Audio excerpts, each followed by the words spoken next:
Assalamualaikum warahmatullahi wabarakatuh. Perkenalkan, nama saya Lila Zakia dari Program Studi Pendidikan Ilmu Pengetahuan Sosial. Pada video kali ini, saya akan membahas tentang prinsip-prinsip dalam geografi, yang mana prinsip yang pertama yaitu prinsip persebaran. Prinsip persebaran adalah cara melihat bagaimana suatu fenomena tersebar atau tidak merata di permukaan bumi. Artinya, geografi mempelajari di mana letaknya, berapa banyak, dan bagaimana pola penyebarannya.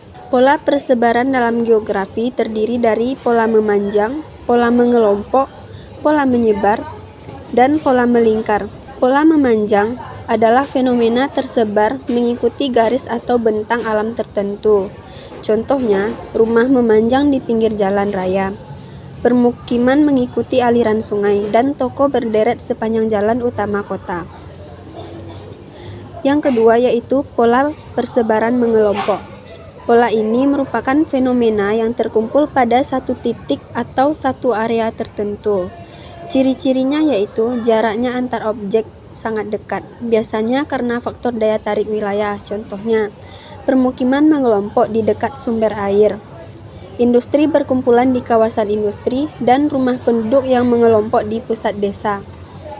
Yang ketiga yaitu pola persebaran menyebar. Fenomena ini tersebar secara luas dan berjauhan. Ciri-cirinya biasanya di wilayah bercirikan lahan luas atau pertanian. Contoh, rumah-rumah yang ada di wilayah pertanian yang berjauhan. Kemudian persebaran pohon di padang sabana dan peternakan yang tersebar luas. Yang keempat yaitu pola persebaran melingkar.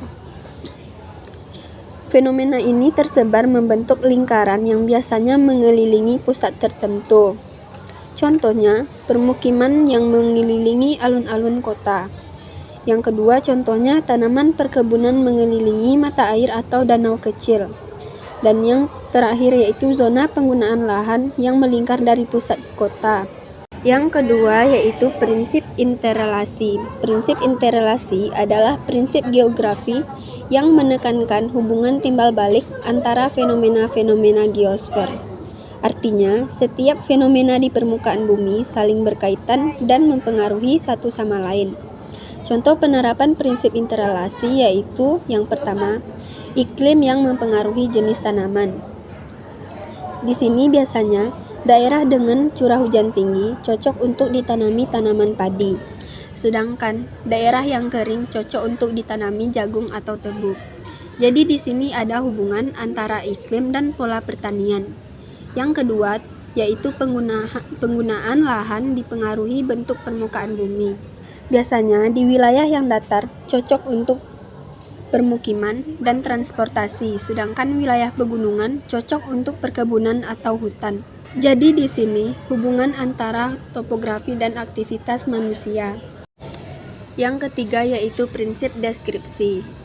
Prinsip deskripsi adalah prinsip dalam geografi yang menjelaskan suatu fenomena atau kenyataan geosfer secara rinci, baik berupa ciri fisik, sosial, proses maupun kondisi yang terjadi pada suatu wilayah. Intinya, prinsip deskripsi ini bertujuan untuk menggambarkan apa yang terjadi di permukaan bumi secara jelas dan lengkap. Contohnya, fenomena Gunung Merapi.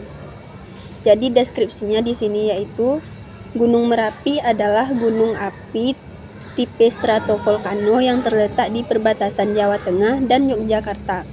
Gunung ini memiliki ketinggian sekitar 2.930 meter. Lereng bagian selatan dan barat merupakan kawasan paling terdampak aktivitasnya. Dan yang terakhir yaitu prinsip korologi. Prinsip korologi adalah prinsip geografi yang menggabungkan prinsip persebaran, interrelasi, dan deskripsi untuk menganalisis sebuah fenomena secara menyeluruh di suatu wilayah. Contoh dari prinsip korologi ini yaitu fenomena banjir di Jakarta. Jadi di sini pola persebarannya, banjir di Jakarta cenderung terkonsentrasi di daerah dataran rendah seperti Penjaringan, Pluit, dan Kalideres.